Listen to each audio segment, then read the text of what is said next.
Hello again. I'm Howard Holton, your host for another episode of Discovering Disruptions in Tech. I'm here with Doron, Yes. the VP of Product for Scribe Security, and we're going to talk this episode about software supply chain. Yes. Hello. Which I think is one of the most important topics in security today for a couple of reasons. One, we are all impacted by it. No one gets the ability to say, I'm not impacted by software supply chain. I guarantee you were hit by Log4j, or you were hit by the SSH malicious infection, or you were hit by SolarWinds, or CrowdStrike. We could argue whether CrowdStrike was something that should be covered or is covered by software supply chain, but I argue these are all software supply chain issues. So, welcome. Hello. I'm glad to be here. Thank you. Yeah, we're at Hacker Summer Camp. Right? No, I went to the B-sides. Well, that's the Hacker Summer Camp is this whole week, right? So yes. It's B-sides, Blackhat, yes, DEF CON, yes. right? Yeah. All Hacker Summer Camp. Yeah, that's right. We all get together in the, I believe it's 112 degrees today in Las Vegas. This is how it feels. Yes.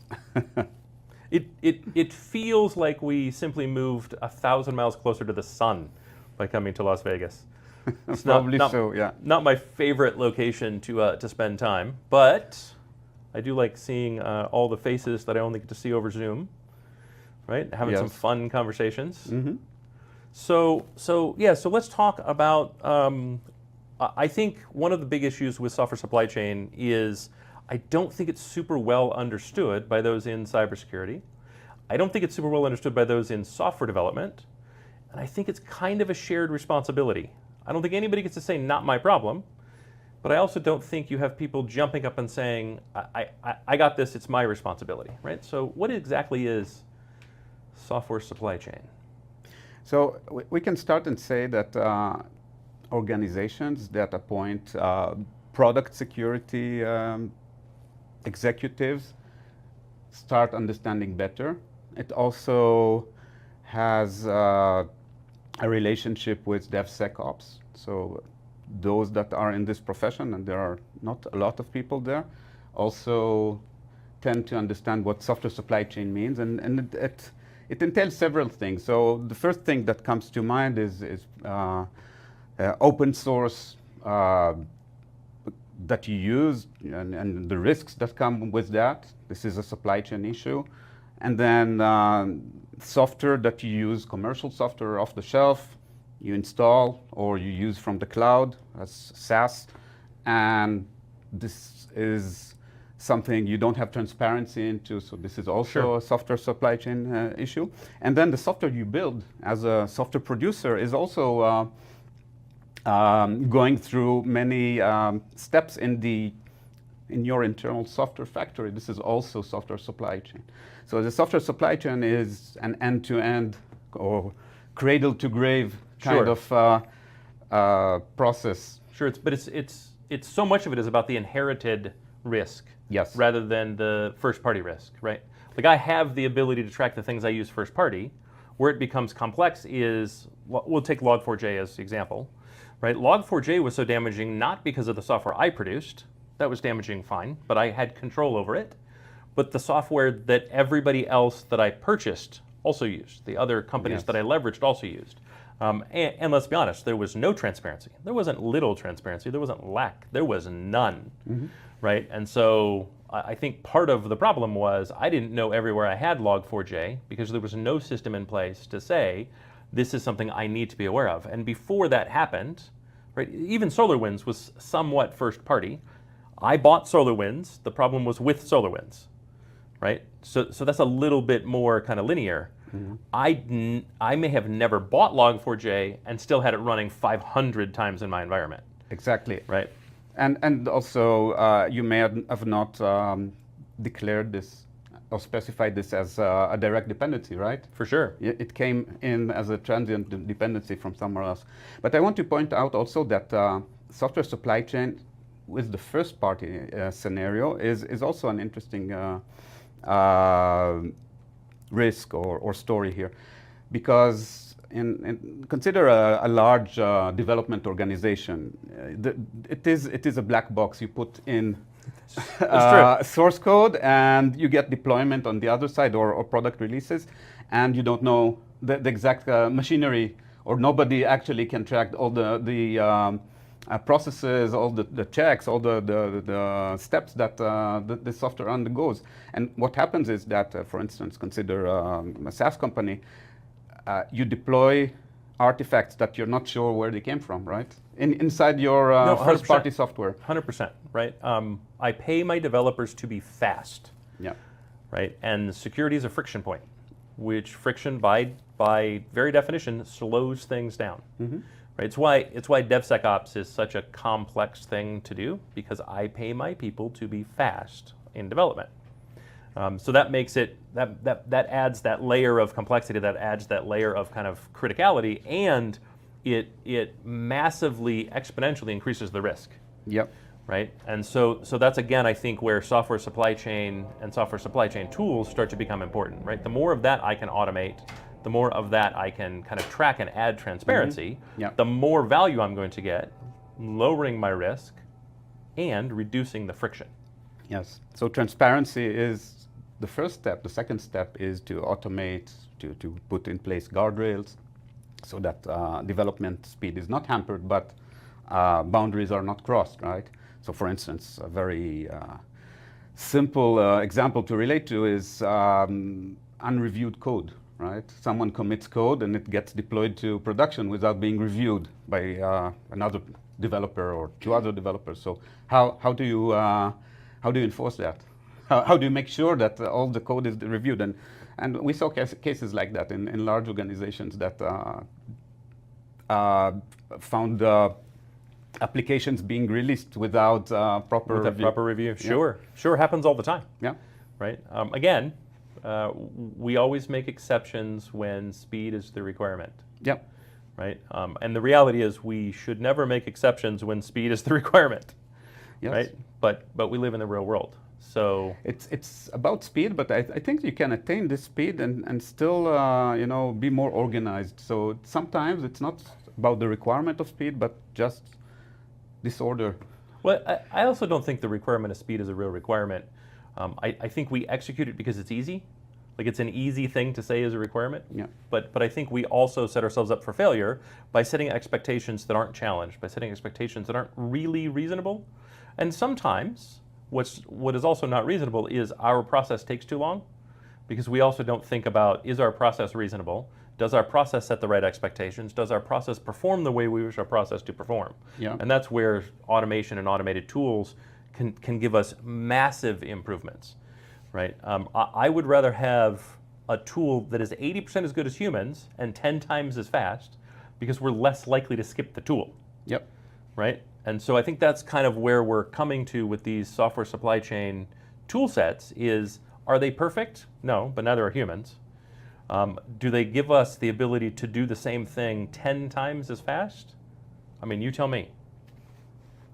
So it is, on one hand, it is to make things more robust, the process is more robust, and the speed is what you put in place with your DevOps program in the first place. But then when you put those guardrails in place, this at the same time allows you to first secure yourself, but also to measure how the different development teams measure up in applying the controls Sure. inside their processes. So in a large enough organization, that starts making sense, because you can oversee how well you are progressing in fortifying the supply chain, your internal supply chain, your external supply chain.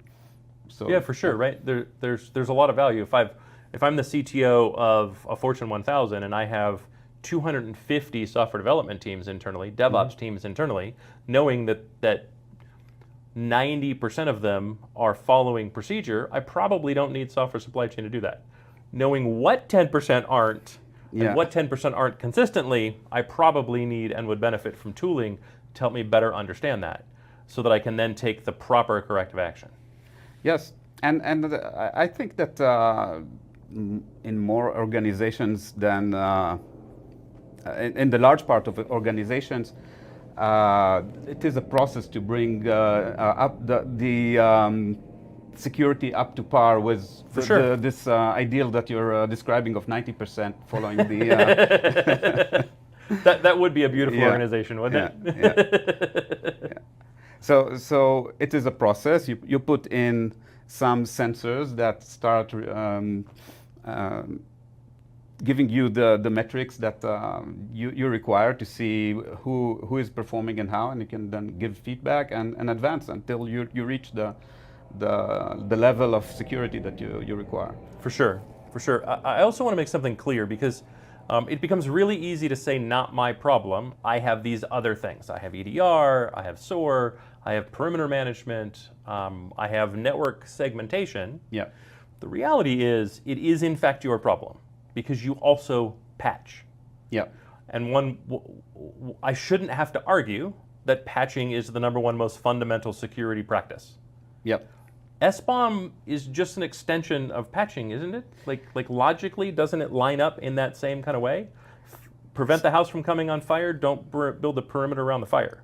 So SBOM is the first use case that comes to mind is for patching. It has more use cases than 100%. 100%. But then yes, it creates transparency from the side of the producer to the side of the consumer. This can be an internal stakeholder, but it can also be a customer, right? Sure. And today, more often than not, you can't tell when you deploy a software product what's in it, right?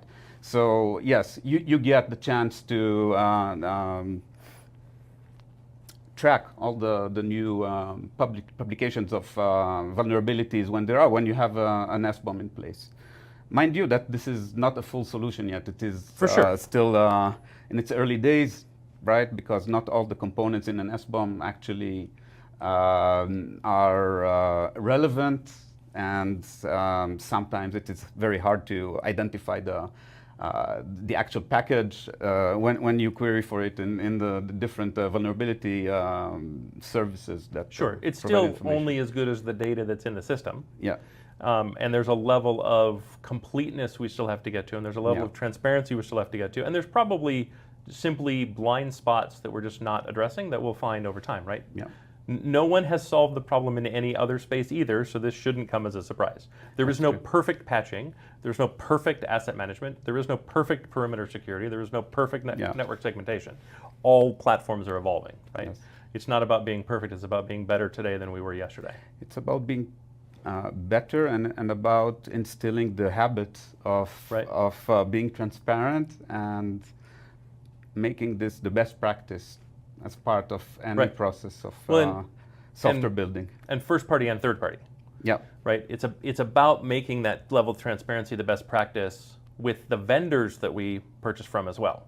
Yeah. Right? And really getting to the point. Today, we're to the point where we want an SBOM. The expectation should be, I get an SBOM from every vendor. Doesn't happen. Yes. That really should be where we get to. Tomorrow, it's likely to be, I get an SBOM that has consistency to it, that has standardization to it, that has a level of depth to it, that provides me the value that I need. But today, I can't even get an SBOM from everybody. I'd be really happy if I could at least get a consistent SBOM that follows with every update, right? Yep. And then, and I think there's a vision for SBOM, so it is going to evolve. It should also reflect provenance of the software, right? Not just the components, but you know, some kind of proof of where the software actually came from, and it can also reflect or attest to the processes that built the software. So today, SBOM deals with one part of software supply chain challenges. There is another part that is referred to as attestation, right? So one academic framework is Intoto. Have you heard of that? Mm-mm. Okay, so Intoto is a format that represents how you can attest for all the links in the software supply chain. And this is also information that you can expect to be shared between producers and consumers, so that consumers get the transparency. Okay, what does that mean? Each link, this can be the build link, the code management link, and so on, has materials that are defined or tracked that come in and come out. Every link like that has a spec that is maintained over time, so that when something is out of place, then you can raise a flag, right? To say the software supply chain does not behave as it should. Maybe something is wrong. Maybe it's a benign change, but maybe not. So some of this information you don't share outside. Sure. You keep that inside. This is for your incident response. But as a consumer of software, I'd like some kind of level of assurance. So I get a statement of provenance. Okay. So in this regard, SALSA is a standard that is now very prevalent, SLSA, and in its current form, it emphasizes being able to exhibit or demonstrate the provenance. So it's an artifact that you share, like an SBOM, and it says where the source code came from, what build machine was there, build agent actually, and the identity of the artifact or the binary that came out of the process. That's the very minimum. So here's another example of how you can create transparency. And it's transparency and trust. Like those are the things that we really need to focus on throughout this process, right? And recognize that it's a process. Even if today you were given all of that information, if this is the first time you've ever seen an SBOM tool or software supply chain tool, you're likely to also be overwhelmed with the internal process changes necessary to properly consume and react to that amount of data and that type of data, right? So what do you how do you recommend people get started kind of down that path of adding this capability to their organization? I think the first step, and it is an eye-opener, is to perform discovery over your R&D processes, okay? So that there are different vendors that would provide that, but the essence is to know the linkage between what goes into the software factory and what comes out of it and runs in your production. So this kind of discovery is about scanning all the assets on the different dev platforms and then linking them together by different identifiers so that you can create this lineage. You can't protect what you don't know, right? For sure. If you don't have those maps in place, you cannot put the controls later on. And then this is not a very simple process, but you can structure that. And once you have this map, then I think that the first thing is to prioritize those workflows that are business critical, and then do some add some controls to them, like instrumenting an SBOM generator, for instance. So you instrument a workflow or pipeline with an SBOM generator, and you collect these SBOMs. You can just collect them in a repo, or you can use a solution such as we provide to create a database out of an inventory, actually, out of these SBOMs.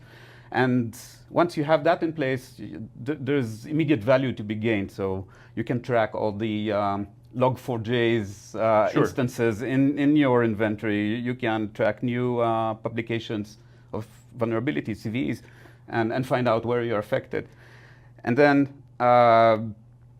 you get also accountability, because once you know what your workloads, where they come from, then you can assign the right developers to fix the right resources to fix them. Yes. Right. So this is the beginning. Then there's more. You can add provenance and so on. But for sure. I mean, it seems to me that if you just started with the top 20 applications in your organization that you consider to be business critical, built the inventory, built your kind of initial SBOM, and then simply compared the SBOMs for versioning differences and how out of date you are, so currency, it probably would be eye-opening to how poor the practices are overall, right? I would be willing to bet you likely have code that's been updated 12 times in the 2 years since you last updated that code snippet, because your teams are also likely focused on different aspects and not necessarily that aspect, Right? There's probably some low-hanging fruit there that would result from this activity that could then really expose to you the value of doing this in your organization and expanding it, and then automation and kind of everything else that, Yes. that Scribe provides, right? Yeah. Because it can't be a manual process forever, right? It cannot be a manual process. I should say that the next big step, but important one, would be to put in place also what I referred earlier to as guardrails. So these would be gates that take into account evidence that we or others collect along the process and decide in certain points whether to move on to the next link or to stop there because something is fundamentally not working. Right, yeah. right. Something's outside of the guardrails Yes. is set. Exactly. Right, raise the flag. Yeah. Either kick it back if it's something simple, or kick it up, or whatever needs to be done to Yes. Or just alert, without Sure. blocking. It's, Sure. Kind of the standard triage that we do throughout Yes. other places in IT, Yes. right? Yes, and it's, today I think that when people think about application security, so it's about vulnerabilities. So there's a lot of activity in this field, but it's not just about vulnerabilities, right? For sure. It's about the security configuration of the different tools. It's about the different human practices taken, about the identity of the developers that are involved, right? Maybe some John is committing code and into a project he is not supposed to. For sure. Right? So Yeah. Malice doesn't come only from outside your organization, but Yes. it comes from inside your organization as well, right? And Yes. so if the goal is to mitigate Yeah. the potential damage of malice, then we also need to be able to detect malice in all of its forms. Yes, and consider organizations where you need clearance to develop the code, right? So this hypothetical John. Sure, sure. If John doesn't have clearance, it doesn't mean he's malicious even. It's That's just true. he was That's assigned true. to the project and nobody knew. Right, Right? right. And someone made a mistake because Yeah. John had the special knowledge that we needed for the project, but John Yeah. didn't have the special clearance we needed for the project, Yeah, exactly. and the boxes weren't properly checked. Yeah. Yeah, I think this is an interesting field of kind of study within cybersecurity. I don't think it gets quite enough light shined on it, and the complexity contained within managing your software bill of materials is just going to increase. What's really interesting is, as we're going through the whole conversation, it almost entirely mirrors the bill of materials process contained within manufacturing. Yeah. Right, almost entirely. There's almost nothing that I could say, oh, that's interesting, that's new and different. It's also interesting that we've not solved it within the production space either, the manufacturing space. So you can liken this very much to the pharmaceutical industry, where not just the bill of materials is important, but also the reports about the purity of the 100%. Yeah, they're probably the best raw at it. materials and so Right? on. The pharmaceutical manufacturing is probably the best at BOM of any industry in the world. Yeah, because of safety, yes. Yeah. What's interesting is food production has probably the same or similar level of risk, and yet is also terrible at bill of materials. Yes. Right. Well, you can find the list of ingredients, but you cannot. You don't have the attestation as to their purity, right? So. Well, yeah. I mean, I don't even have the lineage. You don't have the lineage. Right. Every time there's a recall of food, that's why it's such a problem. I don't know what farm it came from. I don't know what data it came from. I just know it came from this producer. Yeah. So I have to pull all of that producer, right? Just kind of destroying trust. And frankly, we haven't come up with any really good solutions to solve that problem. But thankfully, it's a little easier when it comes to software because we are all digital.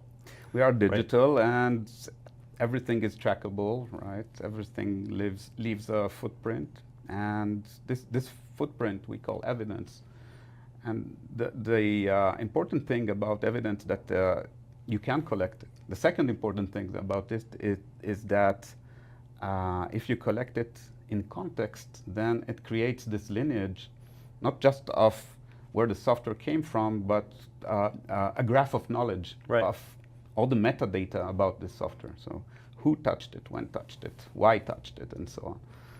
Yeah, how many hands did it go through? Yes. What did those hands do? Were those hands all trusted? Were they? Yes. Should they have been trusted? Were they Yes. the right hands at the right time at the right stage? Were all the Right. tests performed Right. as specified? Yeah, we can get super granular. Yeah. I spent a decade in e-discovery. I fully understand the value of metadata. Right. Yeah. The amount of liability contained within metadata is huge. And I think we do need to get better at kind of leveraging it and taking advantage of it and using it where appropriate. Yes. At the same time, like don't try to eat the whole elephant all at once. Start with baby steps, right? Mature over time is totally fine, but don't allow this to continue to be a blind spot. Yes. Another thing that is interesting and important in securing your software supply chain is code signing or artifact signing. For sure. So imagine a chain of custody of signage, Mm-hmm. right? So the developer signs the code, and then this code is checked for integrity when it is built, and when the artifact is produced, it is signed again. Right. This is like a simplification, but still. And then when you deploy the artifact, then you check the signature again. So this lineage is also covered in terms of integrity. Yeah, exactly the same process that you go through managing and handling evidence. Yes. Right. Every single person or thing that touches it, every time it moves, there's another signature added to the call sheet on that evidence, so you Yeah. can track who touched it, when did they touch it, why did they touch it, and were they supposed to. Mm-hmm. Right. So this has been a fantastic conversation. Thank you very much. I had a great time. I learned a lot. Okay, Which, thank you. which is something I always look forward to. So this has been another episode of Discover Disruptions in Tech. Please like, subscribe, follow, share. If there's a topic you'd like covered, please reach out. And please join us for our next episode. Thank you. Thank you very much.